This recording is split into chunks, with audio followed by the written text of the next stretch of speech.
National monuments authority, government of India, ministry of culture and ministry of tourism की एक report 25 फरवरी 2021 को publish हुई है, ऑनलाइन है, वेबसाइट पे है, कोई भी व्यक्ति इसे अवेल कर सकता है। 34 पेज की ये रिपोर्ट है। ये अध्यक्षता इसमें प्रधानमंत्री जी के आदेश पर Shri Prahlad Singh Patel, honourable minister of state जो रहे हैं, ministry of culture and ministry of tourism, इनकी अध्यक्षता में ये सारा काम हुआ है। और आगे जो हम बात करते हैं, इसमें पार्टनर्स कौन रहे, एसोसिएटिंग पार्टनर होते हैं, जो रिसर्च टीम्स होती हैं, टोटल 16 टीम्स इसके अंदर रहीं, जिनका पार्टिसिपेशन इसमें रहा, जिनको आधार मान करके हमारे ये जो प्रहलाद सिंह पटेल जी, मिनिस्ट्री ऑफ स्टेट जो है, इन्होंने डिक्लेयर किया और ये रिपोर्ट जो है सारी इस्टेब्लिश की गई। अब ये संस्थाएं कौन सी हैं?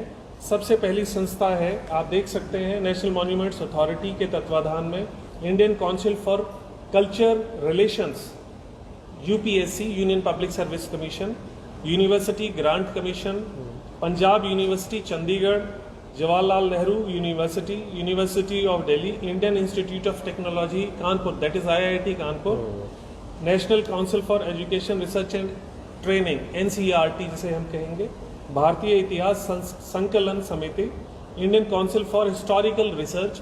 ये टोटल जो 16 संस्थाएं थी, इंडियन आर्कोलॉजिकल सोसाइटी, इन सभी संस्थाओं ने अपना अपना पार्टिसिपेशन किया। ये किसी जाति विशेष की संस्थाएं नहीं, ये समस्त देश की संस्था है, जो पूरे भारत राष्ट्र की संस्थाएं हैं। इन संस्थाओं ने क्या उसमें डिक्लेयर और पब्लिसाइज किया।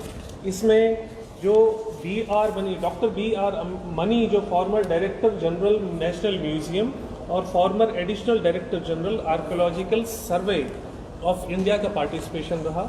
और टोटल इन्होंने जो कंक्लूड किया, उसमें साफ साफ ये लिखा गया है, a study of the excavated remain revealed a sequence of 2 cultural periods only, in which number 1 first period was Rajput period, middle of the 11th century to the end of the 12th century, right?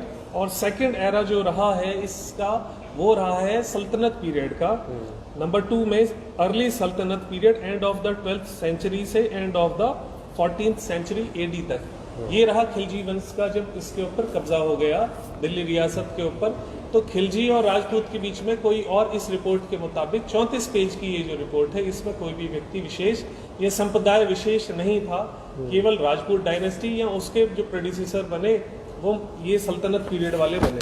अब बात करते हैं हम कि इस committee के अंदर मैंने जैसे आपको 16 संस्थाओं के नाम बताए, उन 16 संस्थाओं में कौन थे? आपके जहन में एक सवाल ये होगा कि क्या वो 16 संस्थाएं जो इसमें पार्टिसिपेशन कर रही थी, या जो एसोसिएट पार्टनर्स थे, क्या वो सारे राजपूत समुदाय थे?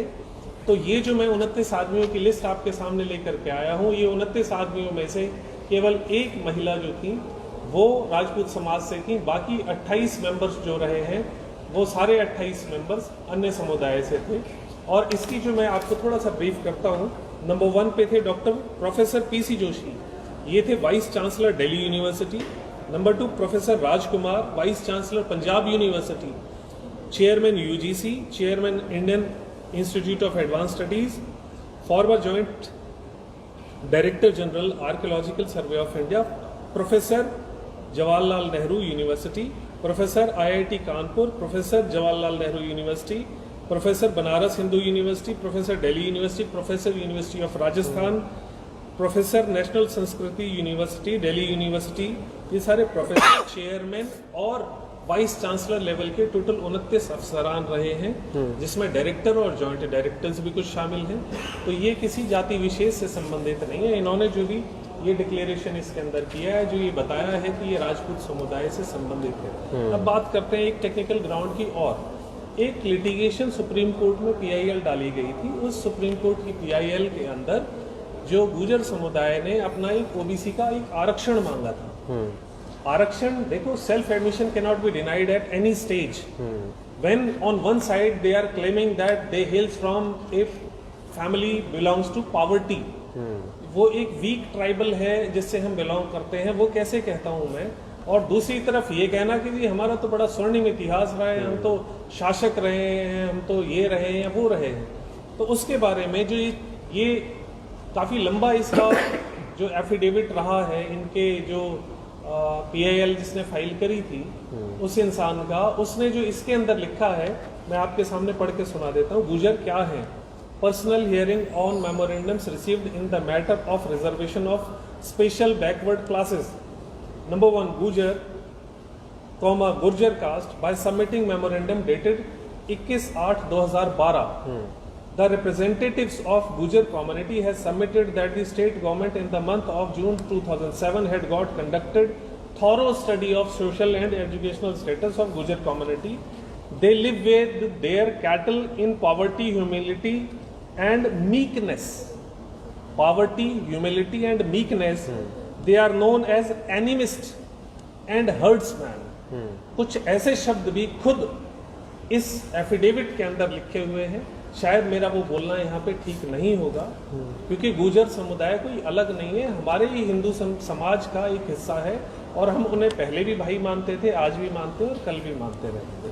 ये किसी जाति विशेष से कोई वैमनस्यता की बात नहीं है।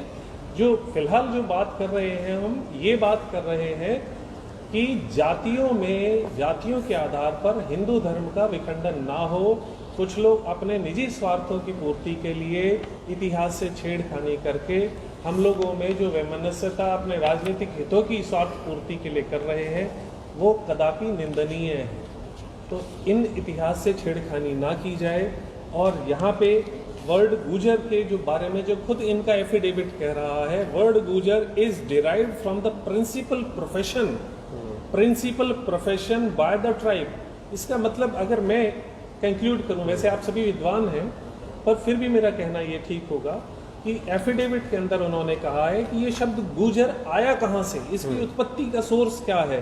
तो इसकी उत्पत्ति वो बताते गऊ, गाय माता हमारी, काओ, एंड जर दैट मीन्स अर्निंग। गाय को चराने वाले जो व्यक्ति थे वो गुजर थे। तो अपने आप को राजा जो ये रिप्रेजेंटेशन या इम्पर्सोनेशन कर रहे हैं वो गलत है। और यहाँ पे लिखा है Gujjar community is a community whose members pull their livelihood by cattle breeding only. What it means, it tantamounts that they are not related to any kind of dynasty as prescribed in the history as in the records। चाहे हम UPSC की बात करें, मेरे पास सारे records हैं। ये SSC staff selection commission का भी रिकॉर्ड देख सकते हैं आप। इसके अंदर भी जो सवाल पूछा गया था ये सम्राट मिहिर भोज के बारे में और अनंगपाल तोमर जी के बारे में, इसमें भी प्रतिहारों को राजपूत दिखाया गया है। 738 ईस्वी में अरबों को किसने पराजित किया था? प्रतिहारों ने, राष्ट्रकूटों ने, पालों ने और चालुक्यों ने। ये एसएससी सेक्शन ऑफिस परीक्षा 2007 की है। स्टाफ सिलेक्शन कमीशन आप समझते हैं सभी। और 738 ईस्वी में राजस्थान का युद्ध हुआ। इस युद्ध में प्रतिहार राजा नागभट्ट प्रथम के नेतृत्व में राजपूतों का एक संघ बना था, राजपूतों का संघ बना था। राजपूतों के इस संघ ने जुनैद इब्न अब्दुल रहमान उल मारी के नेतृत्व वाली अरब सेना को हराया। ये तो रही इसकी बात। अब मैं बात करता हूँ, जैसा हमारे अध्यक्ष महोदय या बड़े भाई श्री कमल सिंह तंवर जी ने आपको पहले ही विदित कराया कि एक नागौद रियासत होती थी मध्य प्रदेश में, जिसकी रियासत के जो मेन राजा थे वो नागभट्ट डायनेस्टी से शुरू होती है। उसके पहले राजा नागभट्ट रहे।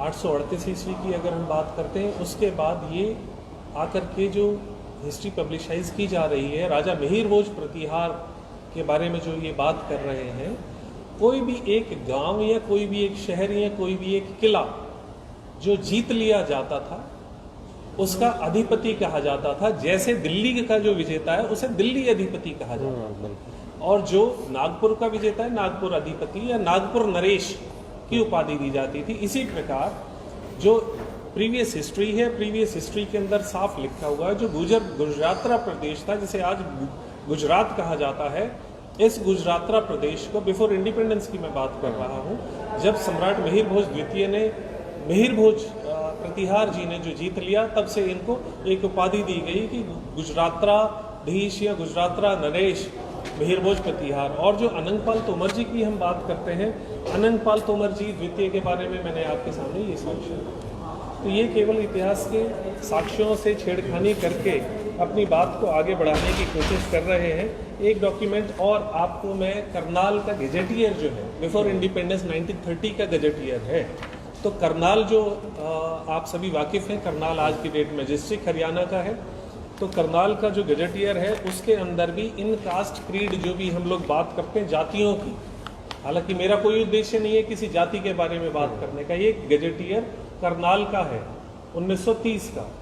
इस 1930 के गजेटियर में जो आपने एक सवाल उठाया था कि ये रावल लिखते हैं, परमार लिखते हैं, चौहान लिखते हैं, पवार लिखते हैं, तंवर लिखते हैं, whatever they are claiming in this pretext time